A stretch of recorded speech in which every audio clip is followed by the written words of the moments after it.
Welcome back to the channel, guys. My name is Gene Edwards. You are watching LUBED for April the 8th, 2023, as the Edmonton Oilers once again absolutely dismantled the San Jose Sharks this afternoon by a count of 6-1. Yeah, this is a sad story with this San Jose Sharks team. So it's a really great story with what we're seeing with the Oilers. But yeah, San Jose is just wow. When I get into the breakdown of all the periods, I'll explain a few things. But there's things in this game that was I don't know if I would want to be a paying customer to this game, to be honest with you. I'd rather see a really well-rounded, tight checking, lots of offense type of game. Yes, we got the offense, but this game was it was all over the place. And Jason Demers made his debut as an Edmonton Oiler, playing in game number 700, finally getting there. A little rusty right off the hop, as he kind of made a faux pas on his first shift, and we'll get into that we'll get into it right now. These are the first period notes that I took. It was a very choppy first period. Lots of intercepted passes, mistakes, and scrambling. It honestly felt like it was a preseason game, and this is game 80 of the season. This felt like a preseason game in this first period. And I'm just saying it in the first period. Things would change in the second, and things would change in the third.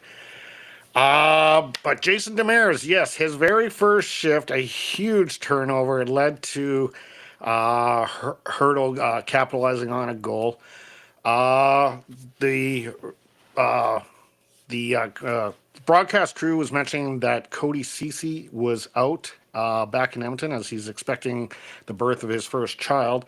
So that's where Jason Demers was able to fit in. Also in that period, Vlasic got tangled up with Ryan Nugent-Hopkins and did not return it. If I was to, just by looking at how he got tangled up and what I would think the injury is, I almost think it's a high ankle sprain that he suffered there. But that's me playing doctor, and obviously I'm not a doctor. McDavid would make it 2-1, and it would be his 150th point of the season.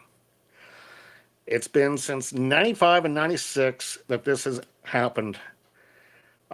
He's in the conversation of Bobby Orr, Mike Bossy, Wayne Gretzky, Mario Lemieux. He's in that conversation with what he is achieving. And again, guys, I know I've said it over and over, and you're probably sick and tired of me saying it. Soak this in. It's so awesome to see the Oilers play this well. So after one period, the Oilers led the shots 11-10. It was 2-1 Oilers. We go into the second period of this game, where things very much changed. As it started becoming more tight checking, a little bit more fast-paced. However, the Oilers would double their goal total from 2 to 4, as the period would end 4-1. Demers had a big check on Thomas Hurdle in that period, which really stood out, and you can tell he was starting to settle into the game. I think that first play in the first period was really nerve-based. It's his first game in 2.5 years, first NHL game in 2.5 years. So I think once he started settling down, he got into the flow of the game, and he started making some decent plays. Hyman would drive the net and get a goal past Reimer. The first power play of the game would go to the Oilers 37 minutes in, as McDavid was tripped up. They would do nothing on that. However, later in that period, they would get a shorthanded goal as it was a beautiful give and go, and it would be, I don't know what I wrote there. Gets his 13th. I think this was, let me just check here. 1 second, guys. Get the stats here. Derek Ryan, that's what it was. Sorry, guys. I just scribbled on my board. I just got D. Ryan, but I didn't know what I was referring to there. Anyway, it was Derek Ryan. He'd get his 13th. This would be the 17th shorthanded goal for the Edmonton Oilers this year. That's another remarkable accomplishment for the Oilers. Then we go to the third period, where it was another different type of game, as this actually felt like a practice now. So the first period, it felt like a preseason game. Second period, it actually felt like a regular season NHL game. Third period, the Oilers literally were toying with the Sharks. It was almost like watching the Harlem Globetrotters, only the ice version of it. Ekholm continued his tape-to-tape passes.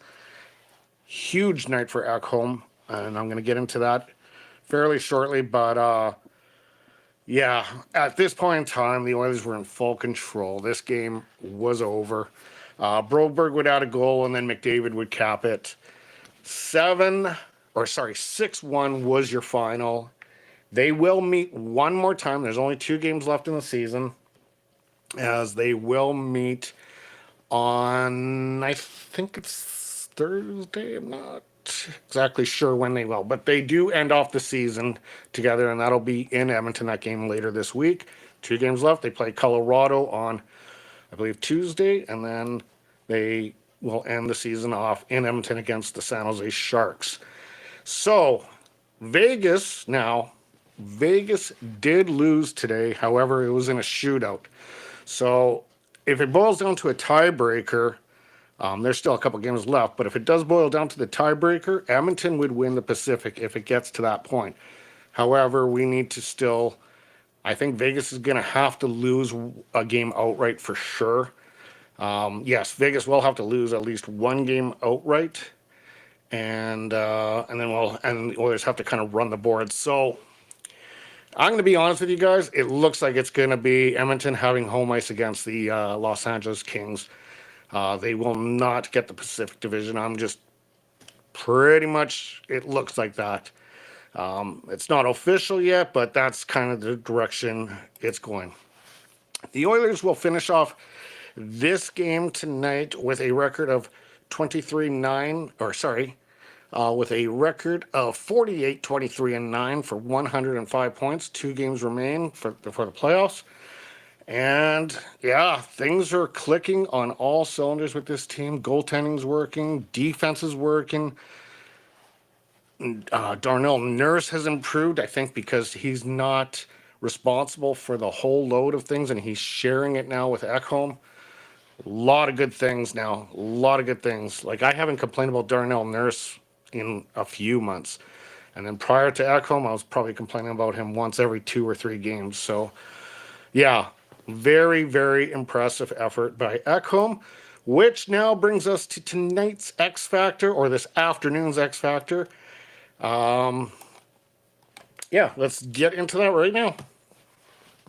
Scores! The Edmonton Oilers have tied the game! Here are your Edmonton Oilers X Factors for tonight. Now, I know it was a huge milestone night for Connor McDavid getting 150 points, but I'm not basing my X Factors on milestones. I'm basing on who contributed the most in that game, or who I thought contributed the most in the game. And for me tonight, I would have to say it was Mattias Ekholm.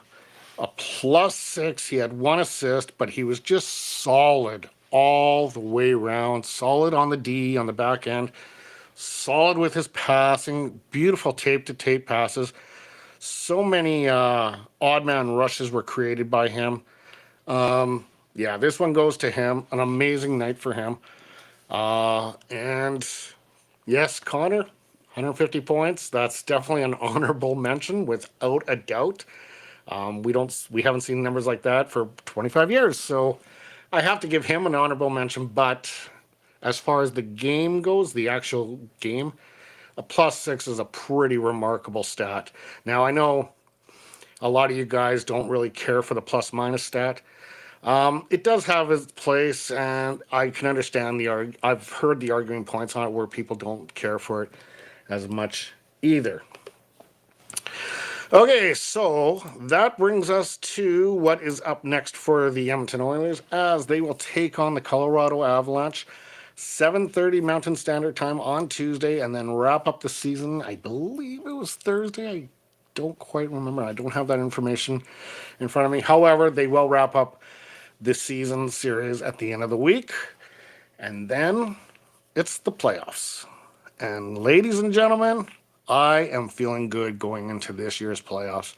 I usually do feel a little bit good, but this year there's just something special going with this team right now, as they've been very solid going back to when they played Boston and Toronto, those games.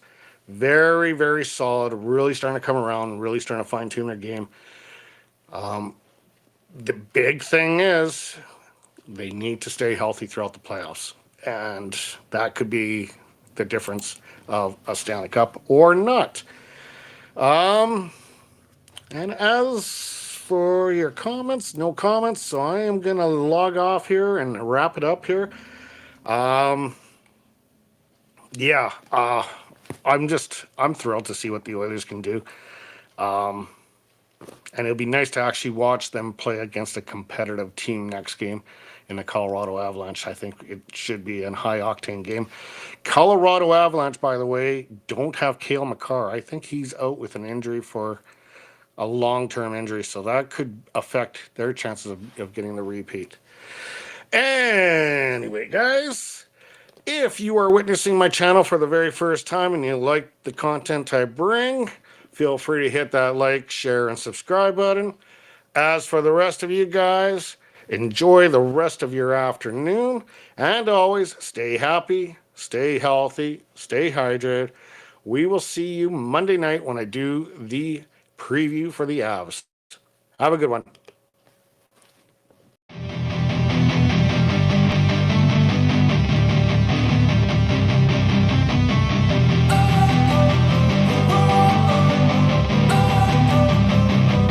Don't wanna sleep in, cause I got something to prove. I gotta take what I hate and finally make a move. I think of you and all the shit you don't do. Well, I'ma make hella sure that I don't become you. I have no regrets, yeah, I'll tie up my chest. I'll never forget what it's like to be in debt. Been stabbed in the back